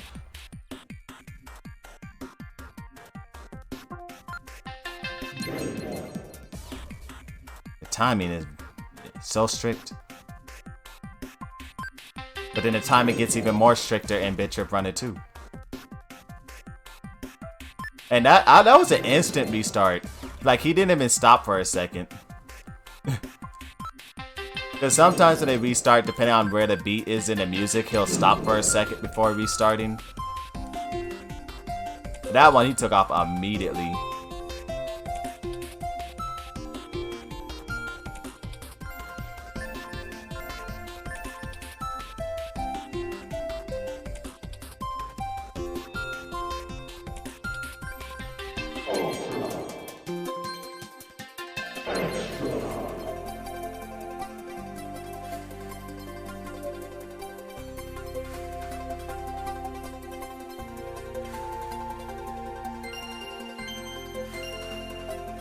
Was that so? Wait, was that meteor there to hit me if I jumped? Dang, that's messed up. Like, I didn't jump. Dang it. I was holding jump. I don't know why I didn't get that gold. But yeah, I didn't jump there because I didn't see a gold, but dang. That's messed up because it conditions you to jump there from the previous one. Because if you did the same pattern, because, you know, sometimes the game repeats a pattern. So it conditioned you to jump there, but they put a meteor there instead, so it would have smacked you if you would have been conditioned to jump there. That is messed up. Yeah, like right here, you see how there's a gold right there? So it conditions you to jump because you do the same pattern 2 times.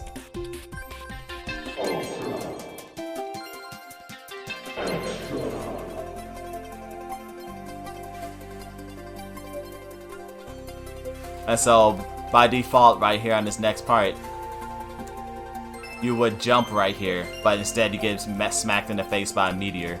Conditioning. That's how you mess with players. How am I not getting that? I'm holding jump.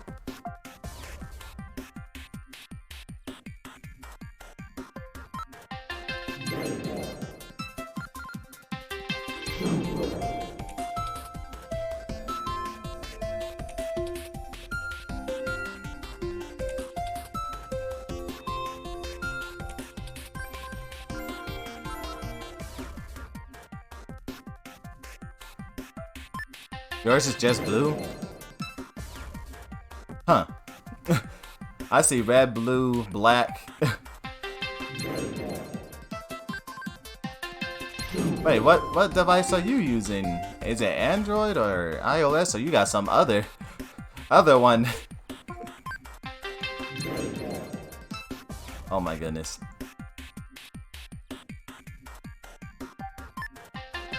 Actually, I should open my curtains. It's getting dark in here.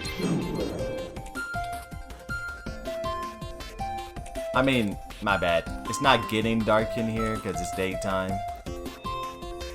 I just mean like it's dark in here. Yes, contrary to me being a gamer, I actually do like the sunlight and like my blinds being open. I enjoy seeing the sun.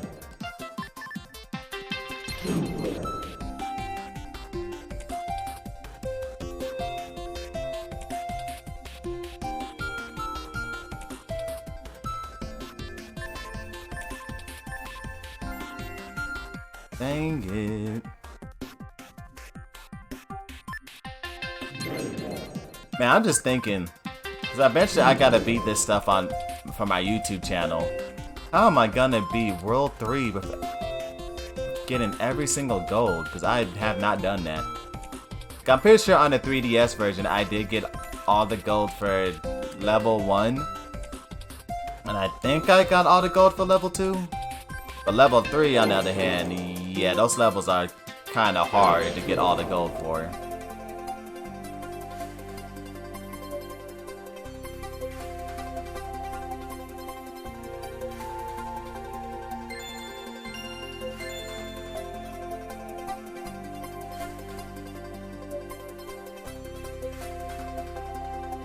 There we go.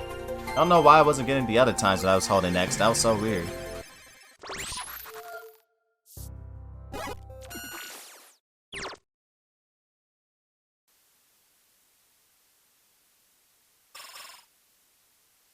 I wonder if anybody made a Bit Trip Runner game on, or any Bit Trip game for, dang it. I was supposed to jump. I just completely missed my jump there. But yeah, any Bit Trip games for Dreams. Radbot. Gonna see a new ally? Oh, what? Jeez, thank you whoever just threw a random orange cube in my face at the start of the level. How was I supposed to see that coming?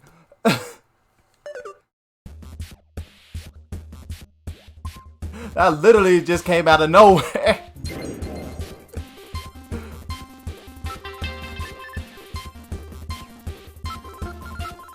Jump over orange, duck under purple. I completely forgot that they'd be chucking random stuff at you out of nowhere like that.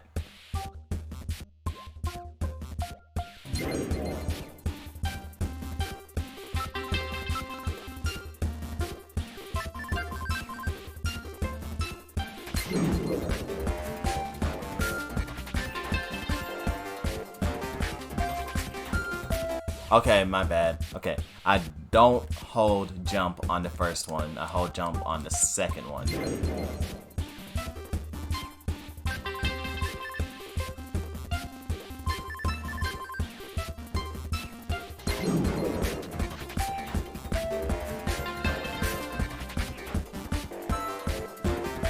Oh, I just completely missed the second one that time.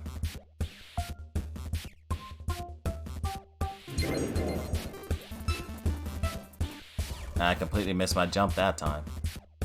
I completely forgot about it.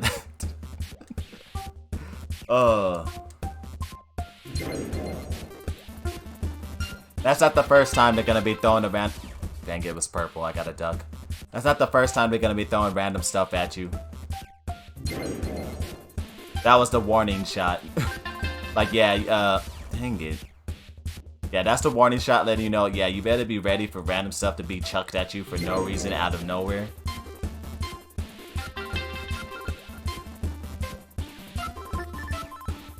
What I don't like, because I remember one of the levels later, the stuff that gets chucked at you, the color is a lie.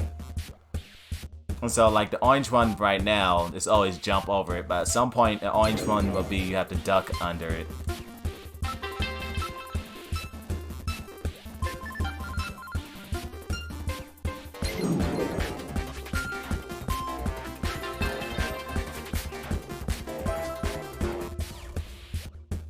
Okay, what do I do? Okay, so running off does not work.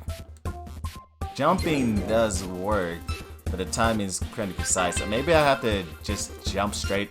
I could probably jump straight onto the trampoline from the top route.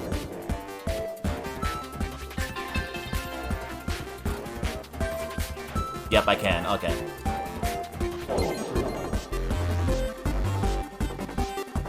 Yeah, look, there's a... No! It was the bottom route.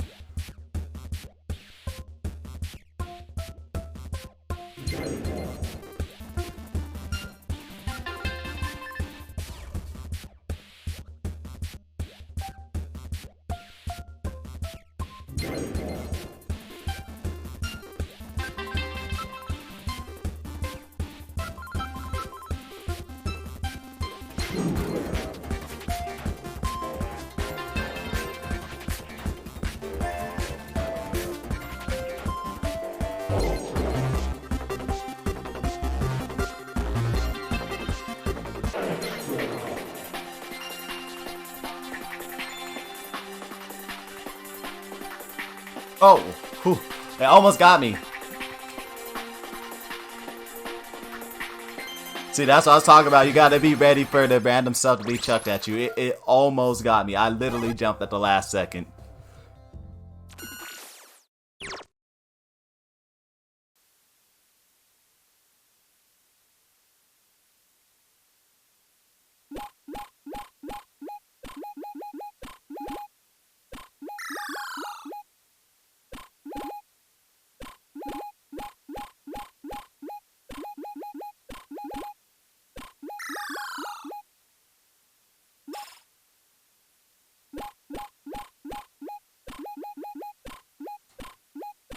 Dang it.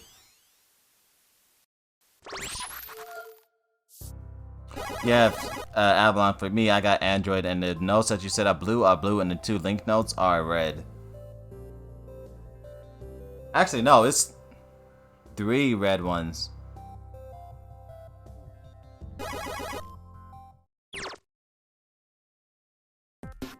Slobbering Falls. Oh wait, I think this one has one of my favorite rhythms. Yeah, this one definitely has my favorite rhythm. And I think it also doesn't go to extra for like it that quickly.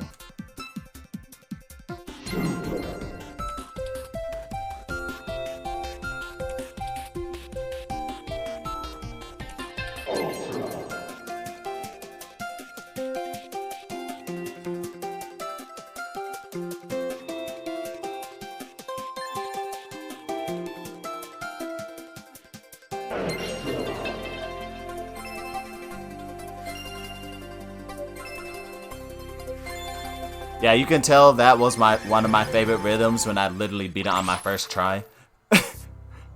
And every other level it took me multiple tries. It's just that combination of button inputs is just so fun.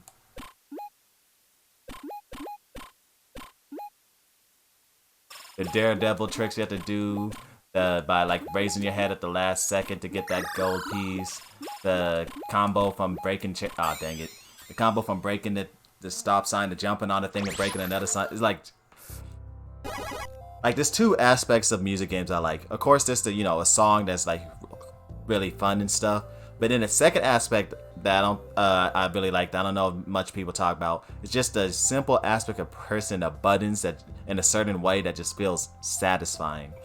Cause like, yeah, there's the songs that are really upbeat and fun, and then there's the songs where like what's it called? The mapping for the notes is just so fluid, and it just feels so nice and satisfying to press the buttons in that certain style or a certain way. And that's one of those levels where like it's just so satisfying the way I have to press the buttons. Beat Mines.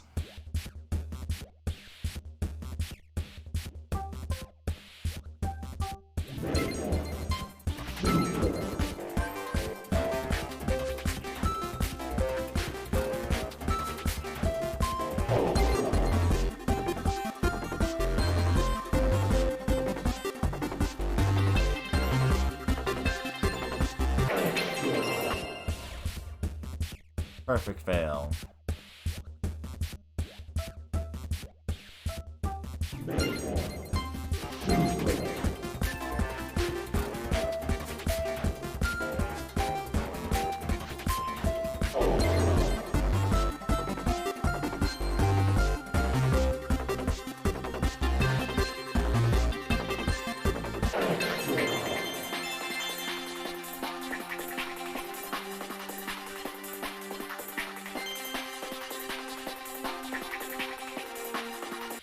I jumped way too soon.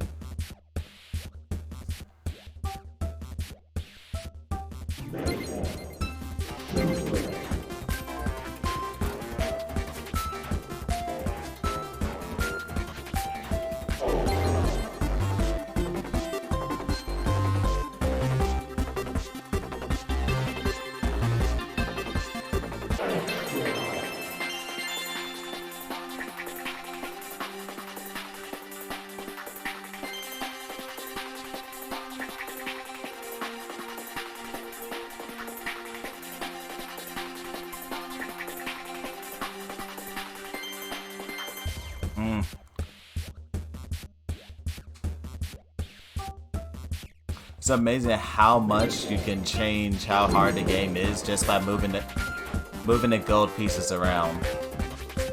So the same obstacle becomes a completely different obstacle just by the gold being in a different spot.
Dang it.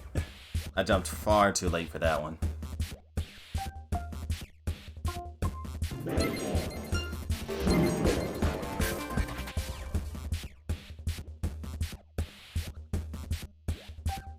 Oh yeah, in case I haven't said it before, every Bit Trip game actually adds a new level of music.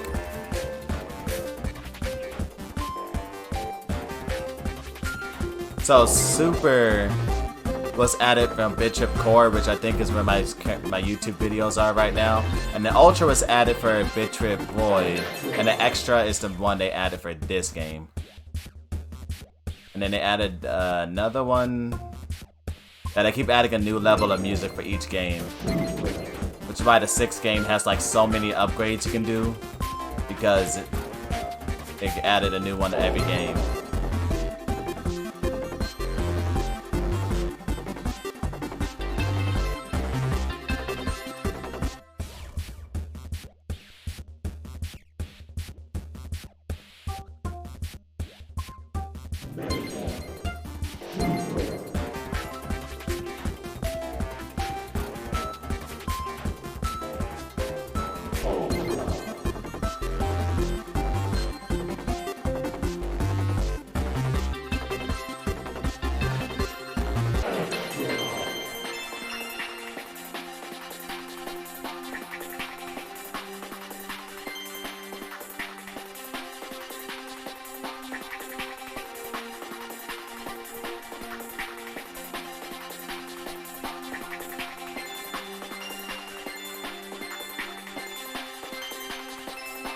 Let's go.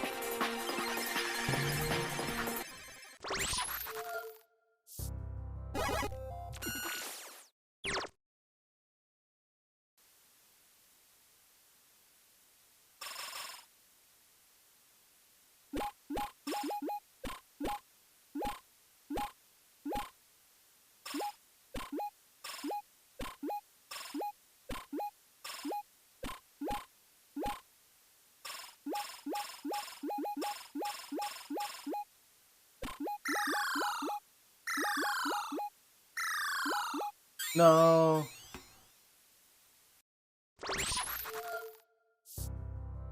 Now is the next one the one with triplet notes? I think this one or the next one has triplet notes in it. Middle of the middle. If you haven't noticed, level 10 of each, the 10th section of each level has a play on beginning, middle, and end.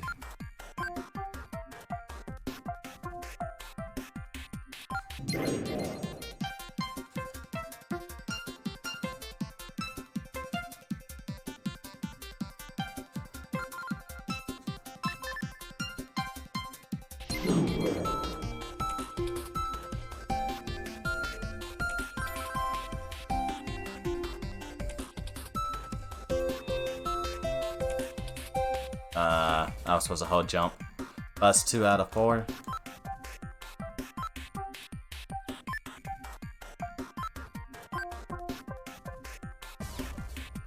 Got my colors mixed up. Orange is to jump. Orange is to jump. Orange is to jump.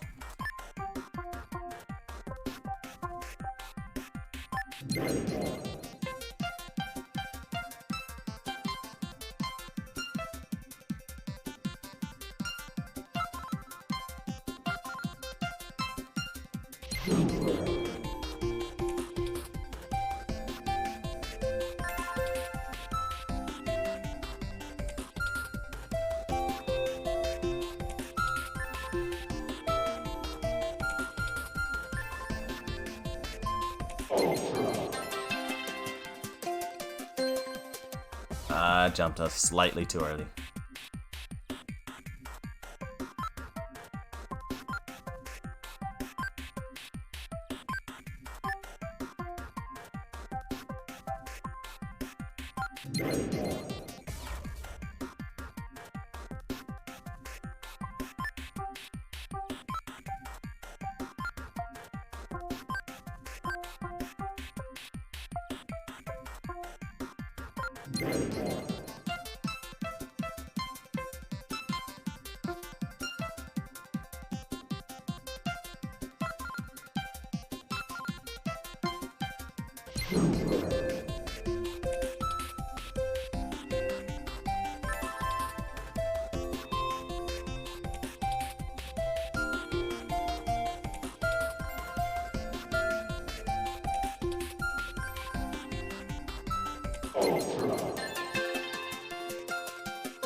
Ah, dang it. I don't know why sometimes I think purple is to jump. Purple is to duck. Purple is to duck. Orange is to jump.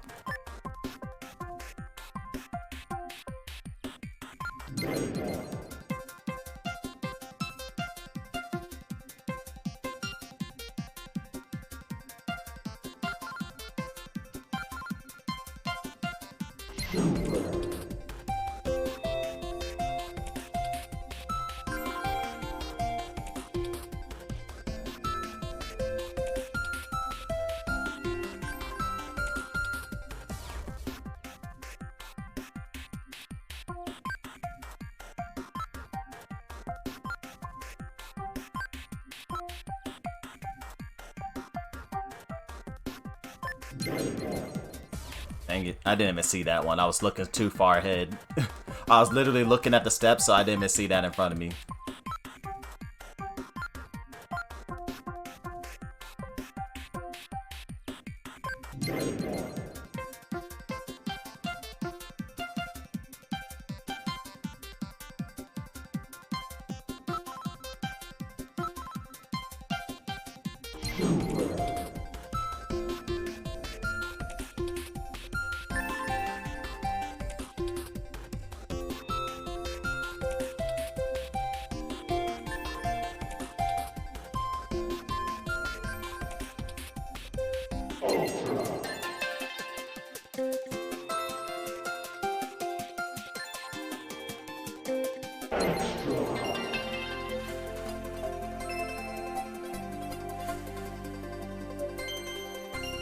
No!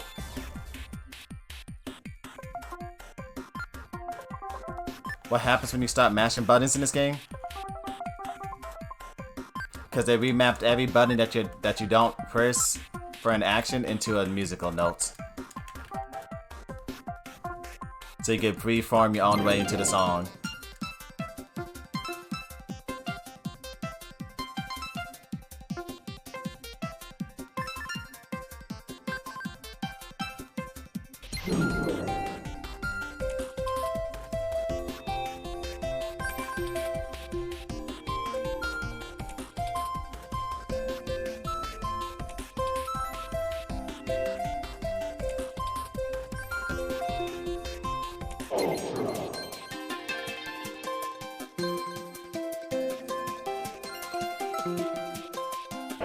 Okay, so the song sounds chaotic now that I'm just mashing buttons, huh?